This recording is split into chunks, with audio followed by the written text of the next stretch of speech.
मैं हूं एडवोकेट राबिया भट्टी और सिंध कंज्यूमर प्रोटेक्शन एक्ट की सीरीज़ हम लोगों की चल रही है। आज हम इसका पार्ट 5 पढ़ेंगे जो कहता है अनफेयर प्रैक्टिस के बारे में। सेक्शन 21 से ये स्टार्ट होता है। अनफेयर प्रैक्टिस यानी कि ये उन शॉपकीपर्स के लिए है जो कंज्यूमर को अच्छी क्वालिटी और अपनी अच्छी जो है प्रैक्टिस देने के लिए पाबंद है। तो देखते हैं ये क्या कहता है। ये कहता है कि no person shall make a false, कोई भी इंसान किसी को झूठ, डिसेप्टिव या फ्रेब या मिसलीडिंग रिप्रेजेंटेशन नहीं कर सकता। यानी कि अक्सर कर क्या होता है कि अगर आपने कोई चीज़ देखी है और वो एक चीज़ दिखाकर आपको कोई और चीज़ दे दे, तो इसके लिए लॉ ने उसको मना किया है। तो उसकी कुछ क्लासेस हैं। कहता है कि जी क्लॉज ए कहता है the product are of a particular kind, standard, quality, grade, quantity, composition, style और मॉडल। कि जब आप किसी भी कंज्यूमर को कोई भी प्रोडक्ट दोगे तो ये लाजिम है कि आप उसकी काइंड दें, उसका स्टैंडर्ड, उसकी क्वालिटी दें, उसकी क्वांटिटी पूरी दें और उसकी कंपोजिशन और स्टाइल यानी कि इन सारी चीज़ों पर आपने ध्यान देना है। क्लॉज बी कहता है the product have a particular history और पर्टिकुलर प्रीवियस यूज़। ये सबसे ज़्यादा अहम है, ख़ास तौर पर किसी भी प्रोडक्ट के यूज़ के लिए। अगर वो फूड आइटम है तो कि हमें पता होना चाहिए कि हम कब से कब तक इस प्रोडक्ट को यूज़ कर सकते हैं, इसकी एक्सपायरी, इसकी मैन्युफैक्चर डेट वगैरह क्या है। तो क्लॉज सी कहता है the service are the particular kind, standard और क्वालिटी। जो सर्विस आप प्रोवाइड कर रहे हैं कंज्यूमर को, उसका एक मयार होना चाहिए, उसकी एक क्वालिटी होनी चाहिए। क्लॉज डी कहता है the service are provide by the person having required skill, qualification and experience. यानी कि जो सर्विस देने वाला है, जो दे रहा है, वो पर्सन जो है हैविंग, उसके पास क्या है, सारे स्किल होने चाहिए, एक्सपीरियंस होना चाहिए, वो क्वालिफिकेशन होनी चाहिए। अब मिसाल के तौर पर आप एक अच्छी दुकान पर जाते हैं और वहाँ पर आपको प्रोडक्ट दिखाने वाले इंसान को खुद ही नहीं इल्म कि उस प्रोडक्ट पर क्या चीज़ें। अगर हम कहीं से कोई मोबाइल जो है वो ख़रीद रहे हैं और हम उस मोबाइल की हिस्ट्री उस बंदे से मालूम कर रहे हैं कि हमें बताएं इसकी कॉन्फ़िगरेशन कितनी है, इसकी स्टोरेज कितनी है, तो ये चीज़ अगर उसे नहीं मालूम तो यानी कि वो एक एक्सपीरियंस इंसान नहीं है। तो यहाँ से हमें पता पड़ा कि जो सर्विस देने वाला बंदा है उसको जो है वो क्वालिफाइड होना लाजिम है, अपने प्रोडक्ट के बारे में मालूमात होनी लाजिम है। ई कहता है the product were the manufacture product proceed recondition at a particular time. जब ये प्रोडक्ट बन रहा था तो इसे देने के टाइम पर recondition at the particular time तक आप उसमें देंगे कि हम कब तक इसको जो है वो कर सकते हैं। एफ कहता है the product of service have been sponsorship, approval, endorsement, performance, character set, assessment, use of benefit. हर प्रोडक्ट में सर्विस से लेकर स्पॉन्सरशिप जो भी चीज़ें इसमें इंक्लूडिंग हैं कि कौन आपको स्पॉन्सर कर रहा है, क्या क्या अप्रूवल्स है, किस किस से। अक्सर अब ये क्या, यहाँ पर एक चीज़ बताऊँ कि कंज्यूमर के बेनिफिट के लिए जो जो चीज़ें सर्विस में आती हैं वो आपने लेनी लाजिम है। मीन्स अगर हम यहाँ से देखें, किसी भी प्रोडक्ट को यूज़ करने के लिए, सेल करने के लिए हमें परमिशन लेनी पड़ती है। एज अ कंपनी हमें परमिशन लेनी पड़ती है। तो हम बिना रजिस्टर्ड कंपनी के भी कंज्यूमर को कोई चीज़ नहीं दे सकते। क्लॉज जी इसका कहता है जी दी प्रोडक्ट आर न्यू और रिकंडीशन और have been use for particular period time only. आपने उसको बताना है प्रोडक्ट के बारे में कि ये नया है या रिकंडीशन में है या ये कितने टाइम तक चल चुका है और इसका क्या कितने टाइम तक चलेगा। अक्सर ऐसा होता है ना कि आप यूज़ में अगर कोई मोबाइल ख़रीदते हैं तो वो आपको वाज़े तौर पर बताते हैं कि जी ये 6 महीने मोबाइल चला हुआ है और ये इस तरीके से है। तो ये उनको, वो हम लोगों पर क्या करते हैं कि वो कंज्यूमर पर उन लोगों की ज़िम्मेदारी है कि वो प्रोडक्ट देने से पहले हमें बताते हैं। तो इसका एच कहता है the seller are produce or product or provide of service has been sponsorship. ये वही बात हो गई जो हम ऊपर अभी पढ़ कर रहे थे। और इसके बाद कहता है आई द प्रोडक्ट और service is necessary for the somebody well being. अच्छा जी, ठीक है। प्रोडक्ट की सर्विस जो है वो नेसेसरी होनी चाहिए, सबके लिए होनी चाहिए। जे कहता है consider extent of excluding effect of the condition, guarantee, right of remedy.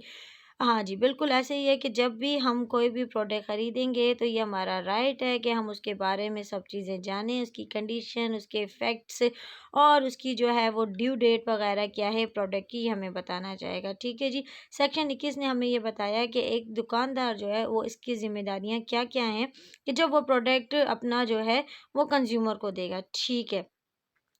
Section 22 कहता है prohibition on bait advertisement. No person shall advertise promotion service to lottery, attracting consumer, additional explanatory way of reward, award, lie, therefore, except of charge of his original product. कोई भी बंदा किसी को भी एक गलत तरीके से अपना प्रोडक्ट खरीदने के लिए नहीं कह सकता। लॉटरी वगैरह मिसाल के तौर पर कहा जाता है, जी हाँ, आप ये प्रोडक्ट खोलें, आपका कॉपिन निकल आएगा, आप ये करें, यानी कि कोई भी ऐसी चीज़ जो कंज्यूमर को अट्रैक्ट करे और आपका प्रोडक्ट वो सही भी ना हो और आप उसको लालच में वो दें, तो सेक्शन 22 ने उसमें आपको मना किया कि आप ये चीज़ नहीं कर सकते। आप इस चीज़ से आपको मना किया गया है। भाई ये कंज्यूमर के राइट में आता है। कहता है does not intend to offer for supply, does not have to responsible ground to believe that they can be supply the price or period that the quantities are the responsible having regard and nature of the market person carried of business the nature of advertisement। यानी कि आपने जो भी advertisement अपने product के लिए देनी है, इसको सप्लाई करें आप मार्केट में उस टाइम पीरियड के लिए, तो आप यहाँ पर जिम्मेदार रहेंगे कि आप मार्केट के मुताबिक अपने बिजनेस को नेचुरल जो है वो एडवर्टाइजमेंट देंगे। जैसे हमने डेफिनेशन क्लॉज में पढ़ा था कि एडवर्टाइजमेंट देने के कितने तरीके हैं, तो यहाँ पर कहा गया है कि यहाँ पर समझें कि ये एक एक्सेप्शन यहाँ पर रोका गया है दुकानदार को, उस बिजनेसमैन को, कि कंज्यूमर के साथ आप ये चीज़ नहीं कर सकते कि जो चीज़ आपने देनी है उसके लिए आप किसी को कोई वो लालच नहीं दे सकते, आप उसको मिसलीड नहीं कर सकते, आप उसको गलत बयानी नहीं कर सकते कि वो आए और आपकी चीज़ खरीदे। इसका क्लॉज 2 कहता है any person who have advertised product service supply specify price shall offer a product shall supply the price period that the quantities of the responsible having regard of nature market which is the person carry business of that nature advertisement। कहता है कि कोई भी बंदा जो चीज़ advertisement में दे रहा है सर्विस वो सप्लाई करने के लिए उसी प्राइस में उसको वो देनी है।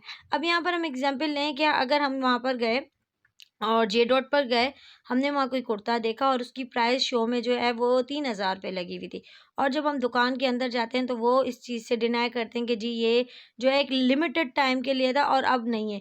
तो यहाँ पर उसको मना किया गया कि नहीं, जब आप कोई एडवर्टाइजमेंट लगा रहे हैं जो मार्केट के हिसाब से आपने लगाई है, शो ऑफ की है, तो वहाँ पर आपने ये चीज़ जो है वो आप ज़िम्मेदार हैं इस चीज़ के कि आपने अपनी मार्केटिंग के हिसाब से, एडवर्टाइजमेंट के हिसाब से वो चीज़ देनी है, आप फिर उससे मुकर नहीं सकते।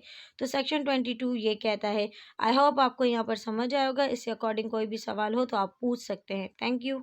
जी, आपने सेक्शन 21 और सेक्शन 22 को पढ़ा, जहाँ पर कंज्यूमर के राइट के लिए बात बताई जा रही है कि आप कोई भी प्रोडक्ट दें कंज्यूमर को तो उसमें उसकी मयार को रखें, आप उसके साथ मिस रिप्रेजेंट नहीं कर सकते। एक चीज़ आपने अपने प्रोडक्ट के बारे में बहुत ज़्यादा आला तर पर बताई है और वो चीज़ जब कंज्यूमर आपसे ख़रीद रहा है तो वो एकदम थर्ड क्लास निकल रही है या वो यूज़ जैसी नहीं है, तो आपने नहीं करना। अच्छा, इस सेक्शन में आपने बहुत सारे ऐसे वर्ड्स देखे हैं जो आपको थोड़े से डेफिनेशन के मुताबिक गलत या आपको डेफिनेशन के मुताबिक थोड़े से मुश्किल होंगे, तो हम उनकी मीनिंग भी देख लेते हैं। तो जी, उनकी मीनिंग में है अनफेयर प्रैक्टिस यानी कि गैर मुसफ़ाना अमल। डिसेप्टिव ये लफ्ज़ आपका आया है जी, डिसेप्टिव के मायने हैं फ़रेब देने वाला। फ़रेब देने वाले से मकसद ये है कि एक बंदा अपनी दुकान के बाहर पर बड़ी शो लगाता है और वो अपने प्रोडक्ट के बारे में बहुत सारा मिसालें देता है कि जी मेरा मयारी चीज़ है और बहुत ये वो उस तरह से, और मगर वो क्या करता है कि वो चीज़ उस पर देने के काबिल नहीं होते। यार ये क्यों हो रहा है बार-बार? 21 और 22 में आपने जो कुछ पढ़ा कि कंज़्यूमर के कौन-कौन से राइट हैं, कोई भी उसके साथ जो है वो एक चीज़ दिखाकर दूसरी नहीं दे सकता, उसके साथ झूठ नहीं कह सकता। इन दोनों सेक्शंस में आपको कुछ वर्ड्स मिले होंगे जो आपको डेफ़िनेशन के मुताबिक थोड़े से मुश्किल लग रहे होंगे समझने के लिए। तो चलें हम उन वर्ड्स को भी देख लेते हैं। अनफ़ेयर प्रैक्टिस का मकसद है गैर मुसफ़ाना अमल, यानी कि एक चीज़ आप अपनी ज़बान कर वो नहीं दे रहे, तो ये आपका अमल गैर मुसफ़ाना है। डिसेप्टिव एक वर्ड आपका इस सेक्शन में यूज़ हुआ है, यानी कि फ़रेब देने वाला। अब इससे मुराद ये है कि उन्होंने हमें फ़रेब किस तरह दिया कि हमें अपने प्रोडक्ट के बारे में बहुत कुछ अच्छा-अच्छा बताया और जब वो प्रोडक्ट हमने ख़रीदा तो वो प्रोडक्ट एकदम थर्ड क्लास निकला। मिसलीडिंग गुमराहकुन करना, ये भी इसी की एक चीज़ होती है कि जी अपने प्रोडक्ट के बारे में बहुत ज़्यादा एडवर्टाइज़मेंट में उन्होंने बताया। जिस तरह अक्सर हम देखें कि कोई भी प्लॉटिंग स्कीम अगर शुरू होती है तो वो अपने प्रोजेक्ट के बारे में बहुत सारी चीज़ें बताते हैं कि इस तरीके से 5 साल में प्रोजेक्ट आपका कंप्लीट हो जाएगा, मगर वो चीज़ें नहीं होती, मतलब वो गुमराहकुन करते हैं, मिसलीडिंग करते हैं। रिप्रेजेंटेशन यानी कि उसकी नुमाइंदगी करने वाला। रिक्वेस्टेड मतलूबा है। एंडोर्समेंट का मकसद है तौसीफ़, और प्रोहिबिशन मतलब है मुआवनत करना, यानी कि किसी चीज़ से मुआवनत करना। आई होप आपको ये समझ आया होगा। इससे कनेक्टेड इंशाल्लाह आगे भी बहुत सारी वीडियोज़ आपको रहेंगे। चैनल को सब्सक्राइब करना ना भूलिएगा। Thank you.